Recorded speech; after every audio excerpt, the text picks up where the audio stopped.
I didn't even want to feel left out, so I picked out a book that I thought you might enjoy. It's a short read, so it should keep your attention even if you don't usually read it. And we could, discuss it if you wanted. This is How is this girl accidentally being so cute? She even picked out a book she thinks I like, despite me not reading much. Oh, what book is it? What's this, Yuri? Mein Kampf? I don't know if I can read that, Yuri. You might want to take this gift back. Oh boy, Yuri, please. Yuri, thank you. I'll definitely read this. It didn't even say what book it is. Like, what is the book? I enthusiastically take the book. Phew. Well, you can read it at your own pace. I look forward to hearing what you think. Now that everyone's settled in, I expect Monica to kick off some scheduled activities for the club. It's a literature club. What kind of activities? Are we going to read a pamphlet? Jeez. Jesus. But that doesn't seem to be the case. Sayori and Monica are having I thought that said cheeky. A cheery conversation in the corner. Yuri's face is already buried in a book. I can't help but notice her intense expressions, like she was waiting for this chance. Meanwhile, Natsuki's rummaging around in the closet. Natsuki, just come out of the closet already. I'm really curious to talk to Yuri a little bit more, but at the same time, I would feel bad for distracting her from her reading. I catch a glimpse of the cover over her book. It looks like the same book that she lent to me. More than that, she seems to be on the first few pages. Ah, well, I think she noticed me looking at her. Oh, that's right, Senpai noticed you. Time to get all blushy. She sneaks around another glance at me, and our eyes meet for a split second. But then that only manages to hide a face deeper in the book. Sorry. I was just spacing out. Thinking about you and a magic cop. And just slapping the hell out of you with that magic cop. Right on your face, too, just... Oh, man. I muttered this sensing I made her uncomfortable. Obviously, she doesn't like Pokemon. Oh, it's fine. If I was focused, then I probably wouldn't have noticed in the first place. But I'm just rereading a bit of this, so that's the book you gave to me, right? Uh-huh. I wanted to reread some of it. Not for any particular reason or nothing.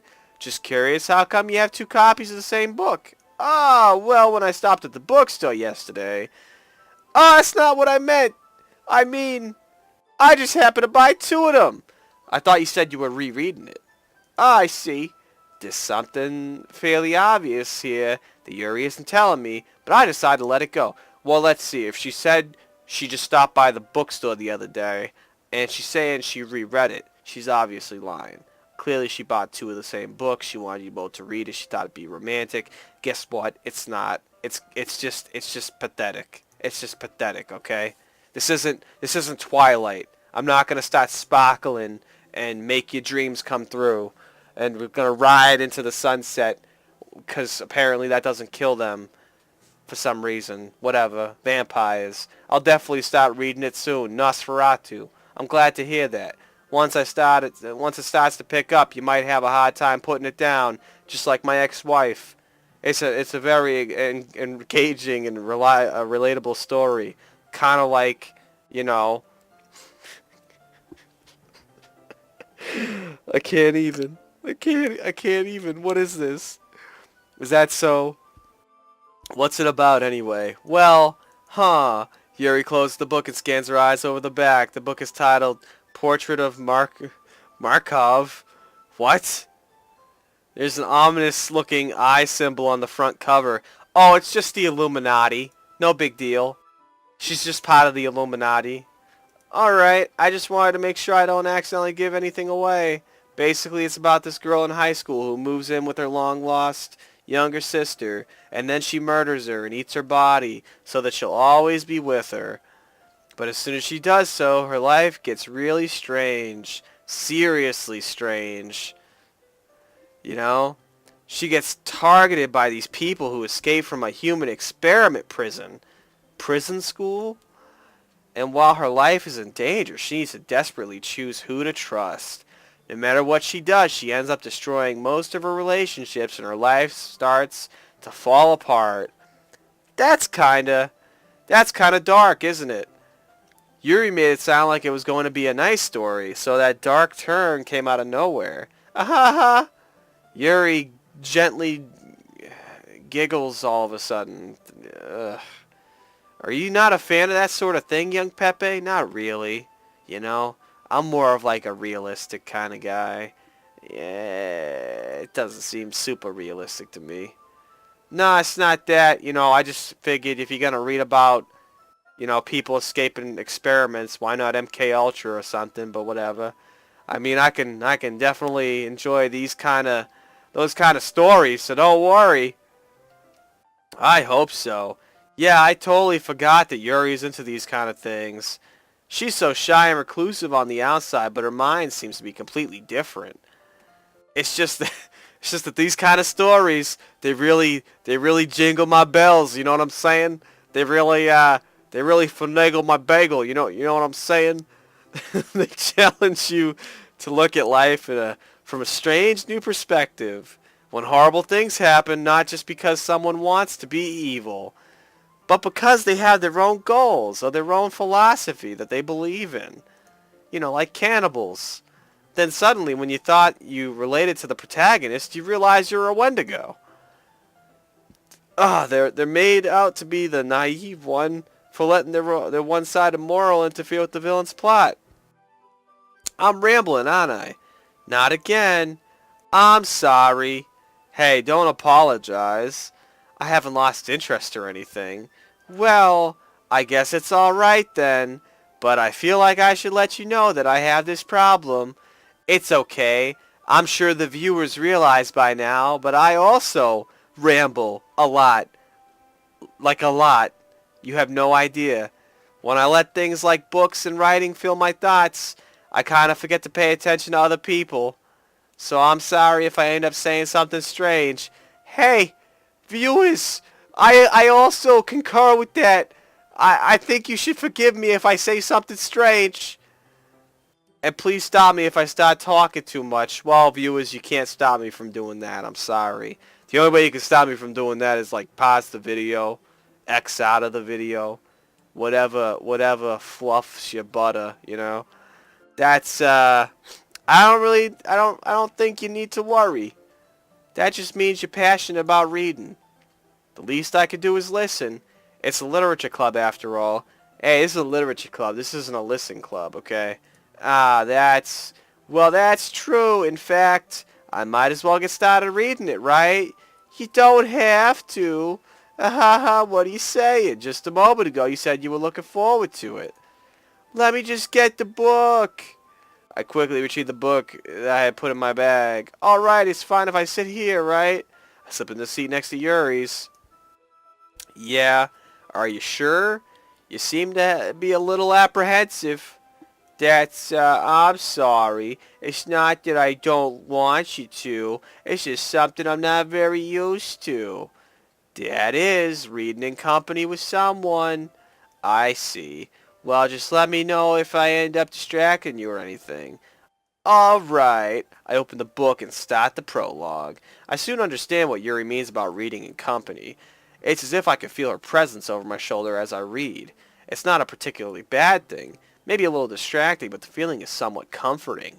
Like, you know, being stung by 1,000 bees. Yuri is in the corner of my eye. I realize that she's not actually looking at her own book. I glance over. It looks like she's reading from my book instead. Sorry, I was just... Yuri, you really apologize a lot, don't you? I do? I don't really mean to. Sorry. I mean... see how her face got more red? That means she's embarrassed. And, you know, high school means that you laugh at people who are embarrassed, right? So, that's fine. Here, this should work, right? I slide my desk until it's up against Yuri's, then hold my book more between the two of them.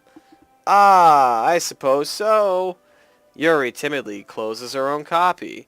Once We each lean in a bit over our shoulders, almost touching. Feels like my left arm is in the way, so instead I use my right hand to hold the book open. Ah, I guess that makes it kind of difficult to turn the page. Here. Aw, look at this. Yuri takes her left arm and holds the left side of the book between her thumb and forefinger.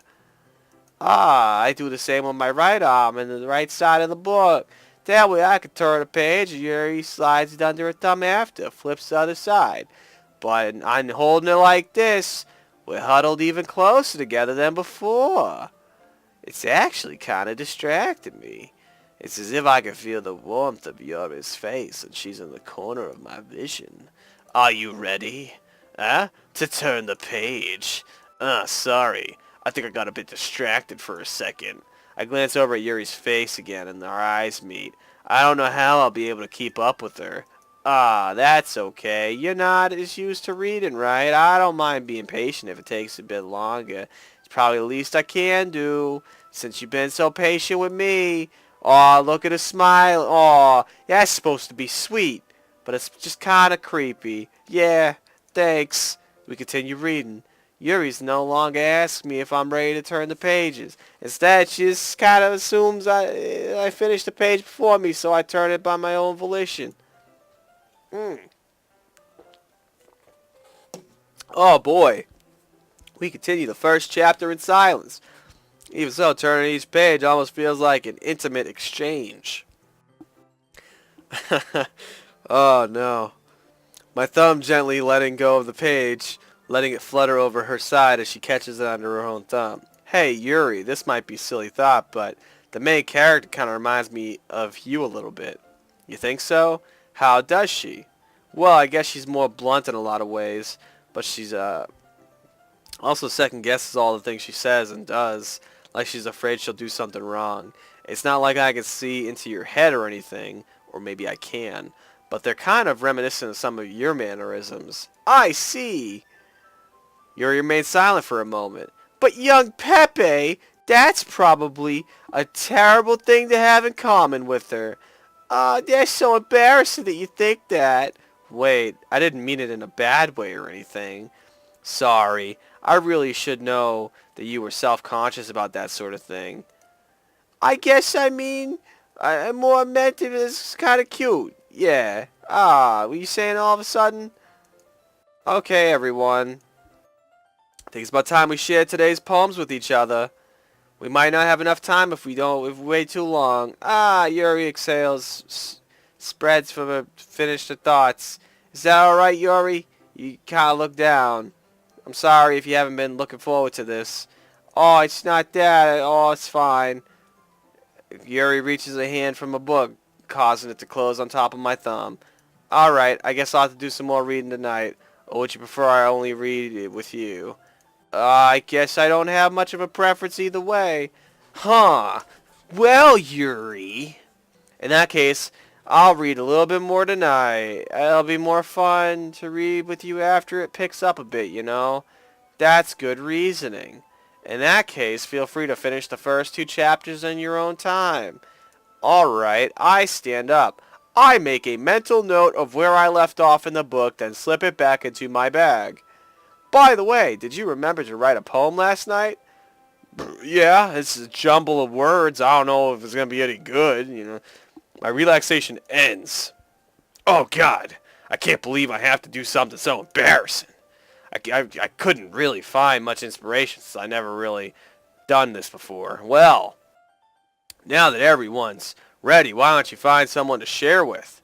I can't wait. Sayori and Monica enthusiastically pull out their poems. Sayori's in the wrinkled sheet of some loose leaf torn from a spiral notebook. On the other hand, Monica wrote hers in a composition notebook.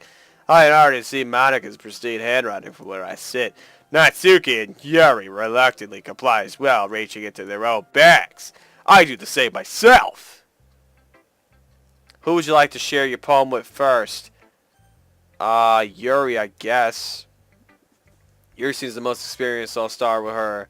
I can trust her opinion to be fair. Okay, as Yuri reads the poem, I notice her eyes lighten. Exceptional! What was that? Did I say that out loud? Yuri first covers her mouth, but then ends up covering her whole face. He's going to hate me. You really didn't do anything wrong, Yuri. Oh, I guess you're right. What am I getting so nervous for? Haha. Yuri takes a breath. So, what kind of writing experience do you have? Your use of imagery and metaphors indicates you've written a lot of poetry before. Really? Wow, what a huge compliment coming from you. This is actually my first time, really. I was a poetry virgin. Huh? Yuri stares at me blankly, then looks at my poem again. Well, I know that. I just meant, Yuri trails off, unable to find an excuse. She traces her finger along the words in the poem, as if breaking it down more thoroughly. Yeah. Okay.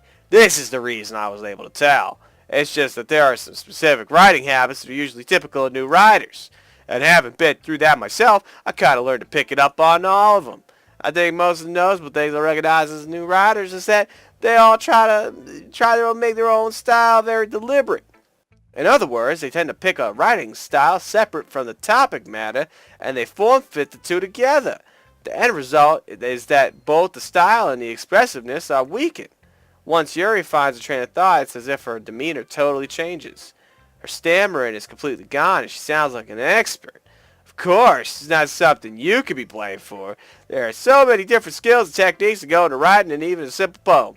Not just finding them and building them, but getting them to work together is probably the most challenging part. Oh, wow, I had no idea. I thought we was just writing poems.